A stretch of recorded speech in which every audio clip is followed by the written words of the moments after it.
자, 오늘 이제 말씀에 보면 특별히 예수님의 제자들이 잘 안 나타납니다. 오늘도 마침 꼭 성경에 있는 것처럼, 물론 이제 아리마대의 그 부자 요셉이라고 하는 사람이 이제 갑자기 나타나긴 합니다만, 우리들이 익히 알아왔던 예수님의 제자, 걸출했던 유명했던 베드로, 혹은 그 밖에 마태, 요한, 다 안 나타나요. 오늘 성경에는 안 나타납니다.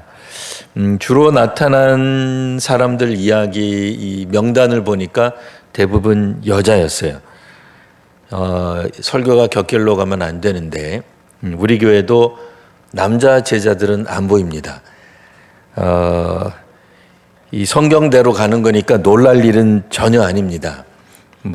제가 그렇다고 해서 안 오신 분들을 향하여 저주하거나 그러지도 않을 겁니다. 다만 놀랍게도 성경에 나와 있는 그 모습이나 오늘 우리 교회의 모습이나 크게 다를 바가 없습니다. 자, 그럼 이제 우리 교회는 이제 사실 그건 우리들의 문제고요. 성경상에서 왜 남자 제자들이 이렇게 안 나올까? 이거 좀 심각한 거 아니겠습니까? 이 부분에 대해서 한번 오늘 살펴보려고 합니다. 이제 현대 교회, 특별히 한국 교회죠. 우리나라 교회 지금 현대 교회에서 우리가 예수님에 대해서 특별히 고난 주간에 예수님의 십자가 사역 혹은 십자가 고난과 죽으심에 대해서 묵상할 때 그 묵상하는 요점, 초점, 포인트는 슬픔에 있습니다. 애도하는 데 있습니다. 수년 전에 어떤 그 유명한 배우가 직접 감독을 한 예수님의 십자가에서 죽으시는 그 과정을 정말 실감나게 영상으로 처리한 이제 그런 영화가 있었습니다. 그래서 사순절이 되거나 혹은 오늘 같은 성금요일이 되면 교회들이 종종 그 영화의 그 일부분 다 보려면 수시간이기 때문에 다 영화를 보여줄 수는 없고 짧게 5분이든 10분이든 영상을 틀어주는 것을 꽤 많은 교회들이 시도했었습니다.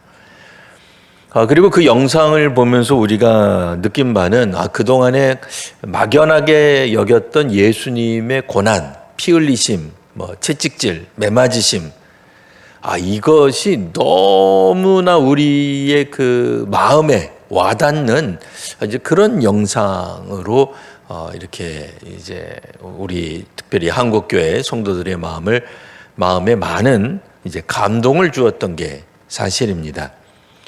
그래서 그 영화가 되었던 우리가 그 고난 주간에 여러 성경을 읽을 때에 우리들의 감정은 사실 애도하는 마음, 예수님의 고통에 조금이라도 우리가 가까이 가지 못하는 것에 대한 안타까움, 슬픔, 주로 그쪽에 이제 초점을 맞췄었다라고 말할 수 있습니다. 실제로 예수님의 죽음에 대해 주의 제자들 주를 따르는 사람들은 큰 충격을 받았습니다.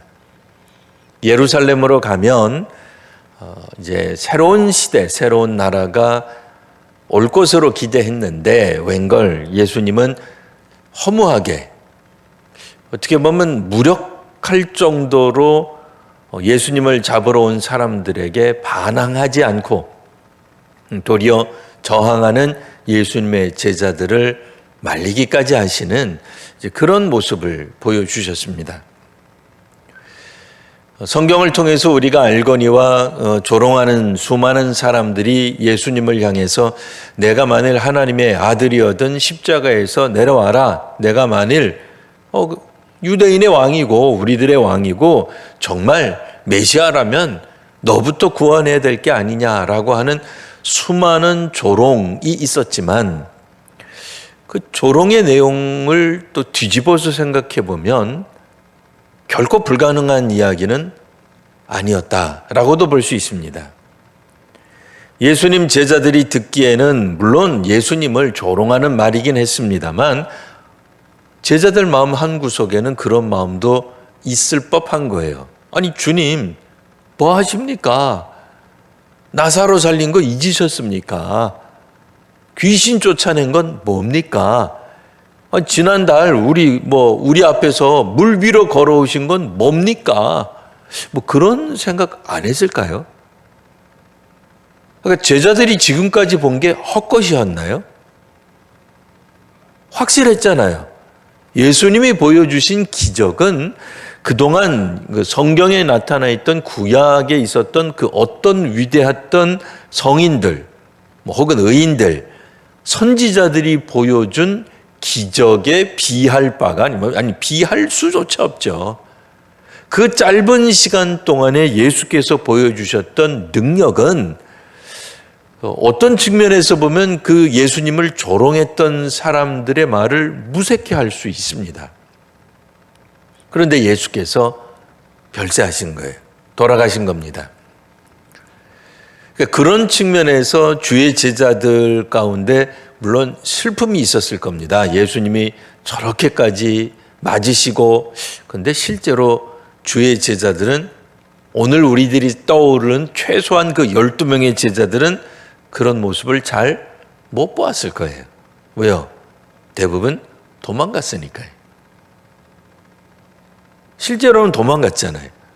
물론 베드로처럼 끝까지 어떻게 보면 예수님을 뒤따른 것 같은 모습을 일부지만 보여주는 모습도 있습니다. 근데 우리가 베드로에게 느끼는 감정은 어떤 겁니까? 참 베드로 비겁하다. 베드로는 용기가 없다. 우리 이제 이렇게 생각합니다. 실제로 우리가 성경을 읽던 설교를 하던 대부분 교회에서 다 그렇게 배웠고 저도 그렇다고 생각합니다. 베드로가 그때 당시에 용기가 있었느냐? 그렇지 않죠. 용감했냐? 그렇지 않죠. 비겁했으니까 멀찍이 예수님 뒤따라간 게 맞습니다. 오죽하면 대제사장의 요종이 나타나서 너도 그와 함께 했다라는 말을 듣고는 아니라고 부인까지 3번이나 했던 베드로를 보면서 우리는 마음껏 베드로를 비난하기도 하고 베드로를 향해 손가락질하기도 하고 적어도 예수님의 최측근 12제자 중 3명의 수제자 가운데 들어간다면 저런 모습은 보이지 말아야지라는 생각을 하곤 했단 말입니다. 오늘 우리가 마태복음을 읽을 때 오늘도 여전히 까닭 모를 그 제자들에 대해서 까닭 모를 분노가 우리 마음 가운데 사실 한규청이 있습니다. 화가 나는 거예요. 왜 화가 나요? 아니 그 남자 제자들 어디 갔냐 말이에요. 성경이 약간 가부장적으로 그 시대니까요. 그게 이제 통용되던 시대에 쓰여졌으니까 아이나 여자들의 숫자는 들어가지 않는 건 비일비재하고 예수님의 소위 말하는 12제자 중에는 여자들이 없었다는 건 그만두더라도 좋다 말이에요. 그때는 남성 위주 사회였으니까 그렇다고 치자 말이에요. 그러면 어쨌든 남자들 12명 중에 누구라도 있어야 될 거 아니에요. 근데 없어요. 이 어떻게 된 걸까? 예수님의 제자들이 갖는 감정 중에 오늘 우리들은 슬픔, 애도함, 안타까움 이런 것들이 가득 찬 형태로 고난주간을 보내고 있다면 예수님이 그러니까 잡히시고 궁극적인 그 순환, 그래서 십자가에서 고난당하시고 죽음을 당하실 때에 제자들 가운데 있었던 감정 중 하나가 지금 사실은 빠져 있는 겁니다. 그게 뭐겠어요? 두려움입니다. 공포입니다. 물론 여성 제자라고 해가지고 그런 두려움과 공포가 없었다 그런 얘기는 아닙니다. 있었겠지만 적어도 성경에서는 그 시대가 기본적으로 남자 위주로 또 남성적으로 이렇게 살았단 말이에요. 남자 제자들이 겪는 이 공포가 있었단 말입니다. 베드로도 예수와 함께 있었다라는 말을 듣고는 기함하면서 3번이나 부인합니다. 부인하는 이유가 뭐겠어요? 두렵기 때문이죠. 그러니까 용감 정도, 비겁, 물론 같은 의미겠습니다만 두려워요. 자신도 이제 죽을 수 있다는 두려움이 있는 겁니다. 오늘날 현대, 그러니까 지금입니다. 지금 2023년 한국 땅에서 교회 다닌다고 해서 교회 다니는 걸 두려워하시는 분 계십니까? 우리 두려운 마음으로 하필이면 이날 고난주간 성금요일에 내가 교회에 출연하면 예배당에 나타나면 죽을지도 몰라. 이런 공포를 느끼시는 분 계세요, 여기? 없습니다. 혹시라도 내가 사업하다가 밖에 나가서 사회생활 하다가 주변에서 누구를 만났는데 같은 주민을 만났는데 동네 윗집 아랫집 아줌마를 만났는데 혹은 미용실에서 머리 만지다가 누가 우리한테 물어보는 거예요. 아무개 씨, 종교가 뭐야? 그럴 때 막 두려워합니까? 이거 내 기독교라고 말했다가 이거 죽는 거 아닌가? 두려움이 없어요, 우리는. 지금. 적어도 지금은 없습니다. 물론 우리나라에서도 수십 년 전, 수백 년 전, 백수십여 년 전으로 거슬러 올라가면 그리스도를 믿는다는 이유로 박해를 받고 죽임을 당하던 시절이 있었습니다. 없었던 게 아니에요. 다만 지금 우리는 없어요. 그거 잘 몰라요. 있었어도 혹 경험한 분이 있었을지 모르지만 우리의 지금 신앙은 그것과는 거리가 멉니다. 그러다 보니 성경을 읽을 때 주의 제자들, 꼭 남성 제자뿐 아니라 남자뿐 아니라 여성 제자들도 가졌을 법한 두려움에 대해서 그렇게 느끼지 못해요. 실제로 예수님을 믿을 때에 주께서는 제자들을 파송하실 때 뭐라 말씀하시죠? 내가 너희들을 보내는 것을 마치 이리 가운데 보내는 것 같다는 말씀을 하시죠. 제자들을 파송하시거나 제자들을 양성하시거나 오늘 우리식으로 말하면 교회에 모여서 예배하거나 성경 공부하거나 혹은 재직이 되거나 중직자가 되는 것은 큰 결단이 필요한 일이었어요. 그러니까 단순히 우리가 이 땅에서 예전보다 더 많이 출석해야지, 더 많이 헌신해야지 라고 하는 결단 정도가 아니라 생명의 위협을 받는 공포가 있었다는 거예요. 이거는 실제적인 두려움이었죠. 생활에서 살아가면서 일상생활에서 예수를 믿는다는 이유로 박해를 받는 실제적인 공포, 두려움이 있었던 시절입니다. 그러니 남자 제자를 옹호하겠다는 얘기는 아닙니다. 다만 성경에서는 제자들이 안 보여요. 근데 그거를 담담하게 기록하고 있습니다. 공포에 찌들어 있는 거예요. 두려워하고 있는 겁니다. 근데 이 두려움이 어떤 측면에서 보면 자연스러운 두려움입니다. 이때만 하더라도 성령께서 임하신 것도 아니고 주의 제자들이 예수께서 예루살렘에 가면 죽는다 소리를 여러 차례 하셨어도 그것을 실제로는 깨닫지 못했다고 되어 있잖아요. 그러니까 그나마 지금 복음서가 그거를 아주 면밀히 얘기해 줘요. 그래서 어떤 성경에는 여전히 그때는 주의 제자들이 깨닫지 못했다 이 말을 자꾸 써줘요. 왜요? 예수님이 수차례 이야기한 것만 기록하고 나면은 왜 제자들이 몰랐을까? 아니 몰랐다 그 얘기예요. 제자들은. 예수님은 얘기 안 했어. 아니 예수님 얘기했다 그 얘기예요. 예수님은 얘기했지만 제자들은 깨닫지 못했던 거예요. 깨닫지 못했을 때에 제자들이 갖는 감정은 슬픔도 있습니다만 한 명도 안 보이죠. 슬픔보다 더한 공포가 있었던 겁니다. 허리 숨는 거예요. 피하는 거예요. 두려운 거죠.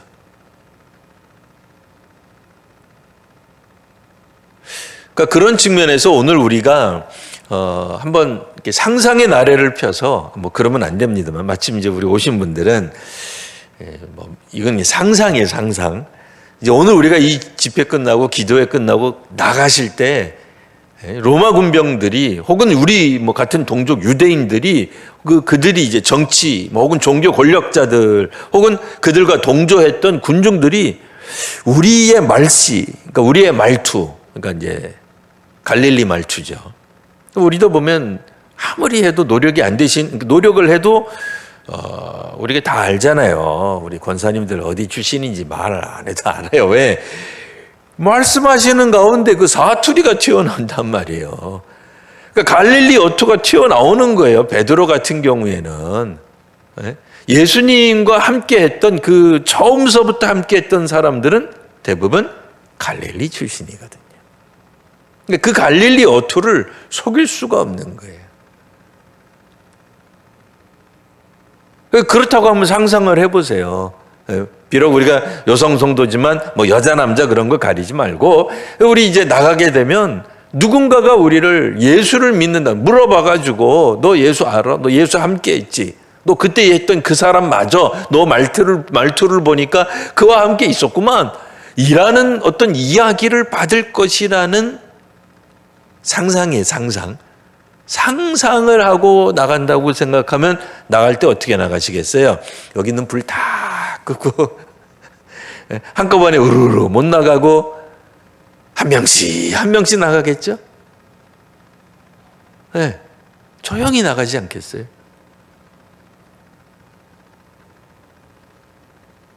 그러니까 그런 측면에서 우리가 생각을 해볼 때에 이 마태복음에서는 어떻게 보면은 참 잔인할 정도로 예수님의 제자들의 권위를 그냥 뭐 확 그냥 이렇게 깎아내린 듯한 이런 모습으로 담담하게 이 제자들이 안 나타나는 것에 대해 뭐 특별히 뭐 쿡 찌르지도 않고 그냥 기술하는 거예요. 근데 사실 성경에 보면 제자들의 위대한 면들이 별로 안 나타납니다. 그렇게 위대하지 않아요. 뭐 출중하지 않아요. 엉뚱한 일도 많이 하고 예수님의 어떤 기대와는 다른 모습을 보여주는 제자들의 어떤 모습들도 많이 그려지고 있고요. 오늘에도 보면은 뭐 나타나지 않는 정도가 아니라 뭐 아예 뭐 이름도 안 나와요, 여기는. 그러니까 오늘 성경에서 주목해서 볼 것은 제자들의 활동, 제자들의 슬픔이 아니라 뭐 공포도 아예 안 나와요. 뭐 아예 나오질 않으니까요. 그러니까 오늘 성경에서 초점을 가지고 보는 내용은 예수께서 정말로 돌아가셨다. 이거를 이제 써주고 있는 겁니다. 오죽하면 빌라도 같은 경우에 아리마대 출신 요셉이라는 사람이 와서 자 예수의 시신을 건네달라 하고 할 때 넘겨주겠습니까? 빌라도가 어떤 사람이에요? 죽지도 않았는데 그거 넘겨주겠습니까? 확인이 됐겠죠. 뭐 본인이 직접 확인하겠습니까만은 그러니까 확인이 된 상태에서 넘겨준 거예요. 자, 그리고 나서 그 다음에 62절 보시면 그 이튿날 준비일 다음 날인데 대제사장들과 바리새인들이 함께 빌라도에게 가서 이런 얘기를 합니다. 어쩌면 시체 어쨌냐 물어봤겠죠. 뭐 가로 열고 가로 닫고 그건 뭐 여긴 뭐 없으니까요. 시체 어쩌셨어요? 그러니까 아리마대 요셉이 달라 그래서 보냈는데 라는 걸 우리가 상상할 수 있습니다. 뭐라고 얘기하는 거예요? 한마디 더 붙이는 거죠. 아니 각하 그거 그냥 내보내면 안 되는데 하면서 말을 했다고 상상할 수 있겠죠. 주여 저 속이던 자가 살아있을 때 말하되 내가 사흘 후에 다시 살아난 것을 우리가 기억합니다. 그러니 명령해서 그 무덤을 사흘까지 굳게 지키게 하소서. 그 다음에 이런 말이 나옵니다.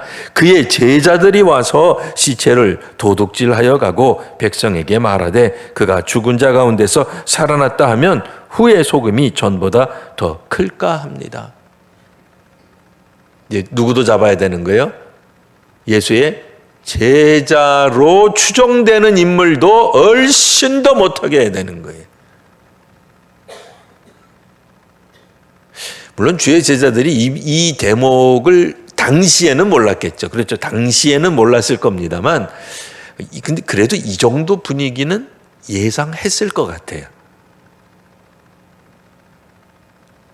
여기서 말하는 주의 제자들이, 근데 왜 여성들, 그래서 그것까지는 잘 모르겠어요. 여성들이 이렇게 예수님의 무덤 곁에서 지키고 있는 것들을 이 군병들도 보았을 텐데, 주의 제자로 인정을 안 받았을까? 그럴 것 같지는 않고요.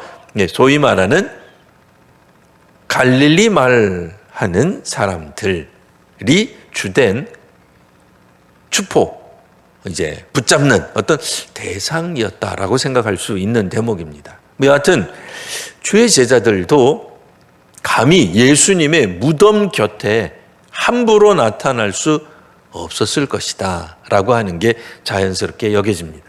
그만큼 분위기가, 물론 한편으로는 예수님의 제자들 입장에선 한편으로는 슬픔도 있었지만 이후에 어떤 일이 벌어질지 모르는 것에 대한 강한 두려움도 있었을 겁니다. 우리가 주의 제자들을 이해할 때에, 그러니까 이때 당시에 제자들을 이해할 때에 그 공포심, 이 두려움에 대해서 좀 가지시고 한번 이해를 해볼 필요가 있습니다. 실제로 이 두려움, 공포는 훗날 성령께서 임재하신 이후에 제자들 가운데 이제 성령이 임재하시니까 막 권능이 생기잖아요. 그렇다고 해서 그들의 이 두려움이 사라졌겠는가? 그렇진 않아요. 실제로 성령께서 임재하신 이후에도 주의 제자들이 상당한 역할들, 상당한 사역들을 펼치긴 했습니다만, 여전히 주의 제자들에게 그 주변에 있었던 그 환경은 크게 바뀌지 않았다라고 말할 수 있습니다. 그래서 대표적인 인물로 우리가 바울을 들 수 있습니다. 그래서 바울의 사역의 마지막 부분은 결국 가이사에게 직접 가서 옥에 갇히고 또 항변하고 그러다가 결국은 순교당하는 것으로 끝이 납니다. 초대교회 성도들은 상당한 기간 동안 공포심과도 싸워야 했습니다. 예수 믿는 일에 우리들은 현재 공포나 두려움은 없습니다. 예수 믿기 때문에 특별히 박해를 더 받는다는 시대에 살고 있지 않기 때문입니다. 하지만 분명 예수님을 처음 믿었던 사람들, 그러니까 오늘 우리가 마태복음 이제 거의 읽어 나갑니다만 이제 27장 전에는 없었겠죠. 당연히 없었습니다. 예수님 잡히시기 전까지는 사람들이 예수님과 함께 동행하는 것에 대한 굉장한 자부심이 있었습니다. 소위 말하는 성공, 기적, 능력, 부흥, 성장 말고 무엇이 있었겠습니까? 새 시대에 대한 희망까지도 있었습니다. 예수께서 잡히시면서 이 모든 것들이 반전이 일어나는 거죠. 파국이 일어난 겁니다. 그들이 꿈꿨던, 제자들이 꿈꿨던 모든 미래가, 희망이 사라진 것입니다. 예수님의 죽음으로 일단락 되기보다는 그들은 한편 자신들도 이 예수 운동에 휩쓸려 죽을 수 있다는 공포를 느끼게 되었던 것이죠. 그러니 그들은 오늘 같은 성금요일에 아무도 보이지 않게 되는 겁니다. 오히려 성경에 있는 이것처럼 아리마대 요셉이나 혹은 요셉과 함께 예수님의 무덤 곁에 지키는 여인들은 정말 놀라운 신앙을 가진 사람들이라 말할 수 있습니다. 그렇다고 해서 나타나지 않는 이 남자 제자들을 비난하고 증오하고 손가락질하고 하실 필요는 없습니다. 여인들은 여인들대로 그들이 받은 은혜대로 살아가시는 것이며 또 지금은 보이지 않지만 성령께서 임하시게 되면 다시 또 그들은 언제 그려내는 듯이 새로운 모습으로 또 주의 사역에 동참하게 될 것입니다. 오늘 다시 한번 예수님이 잡히시고 운명하신 다음에 그 무덤에 들어가시고 또 그 한 3일여간에 일어났던 일들을 우리가 한번 깊이 묵상할 때 슬픔의 주제만 갖지 마시고 한편으로는 두려움에 관한 주제도 가지시고 한번 묵상해 주시기를 바랍니다. 그래서 예수님 저렇게 맞으셨어, 십자가 지셨어. 물론 그 아픔이 있어야 됩니다. 없으면 또 안 되죠. 또 우리가 성찬식 때마다 매번 하는 게 그 주제입니다. 하지만 또한 한편으로는 우리는 그 시대를 살아가고 있지는 않습니다만 지금 우리는 분명 그 시대가 아닙니다. 하지만 이 세계 가운데 어떤 지역은 여전히 예수 믿는 일 때문에 공포를 느끼는, 언제 죽을 수도 있는, 테러를 당할 수도 있고 폭탄이 될 수도 있고 총이 될 수도 있고 그런 혐오의 대상이 될 수도 있는 환경 속에서 살아가는 사람들이 있습니다. 지금도. 없는 게 아니죠. 우리가 그 예수님의 그 십자가를 이렇게 다시 한번 묵상할 때 우리 속에는 비록 없지만 그런 공포를 느끼는 그런 지역에 있는 성도들을 위해서도 함께 또 중보도 하시고, 혹은 정말 그 비겁할 정도의 그런 모습을 보여주는 용기가 없는 그런 어떤 두려움에 쌓여 있는 그런 성도들, 나약한 성도들을 보고도 우리가 증오에 사로잡히는 것이 아니라 그들을 위해 또 중보할 수 있는 그런 귀한 이 시간 되시기를 바랍니다. 기도하겠습니다. 하나님, 오늘 예수님의 십자가 지시고 또 별세하심을 통해 당시 초대교회 성도들이 가졌던 슬픔과 또 두려움에 대해 함께 나누어 보았습니다.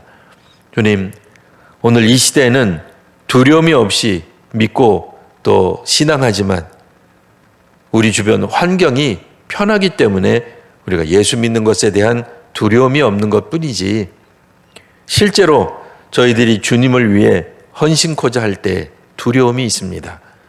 주님, 저희들을 강건케 하시고 불쌍히 여겨 주옵소서. 은혜를 더하여 주옵소서. 예수를 믿고 따르지만, 기도하지만, 응답도 받지만, 때로는 방언도 하고 또 환상도 보지만 여전히 헌신하는 데 주저하는 저희들 자신을 고백합니다. 하나님, 우리 한국교회 성도들을 더욱더 굳세게 하시고 또 지금도 전쟁의 공포 속에 또 오로지 주님의 은혜만을 간구하고 있는 우크라이나 백성들을 위해서도 주께서 은혜를 베풀어 주시옵소서. 주님, 화마로 인해 혹은 여러 가지 또 아픈 일들, 또 병마로 인해 고통받는 우리 믿음의 성도들을 지켜주시고 함께하여 주시옵소서. 오늘도 병상에 우리 주님이 함께 하시며 주의 피 묻은 손으로 성도들을 굳세게 붙잡아 주시옵소서. 몸이 아픈 성도들을 다시 한번 하나님께서 위로하여 주시고 회복시켜 주시는 은혜가 넘치는 오늘이 되게 하여 주옵소서. 거룩하신 우리 구주 예수님 이름으로 기도합니다. 아멘.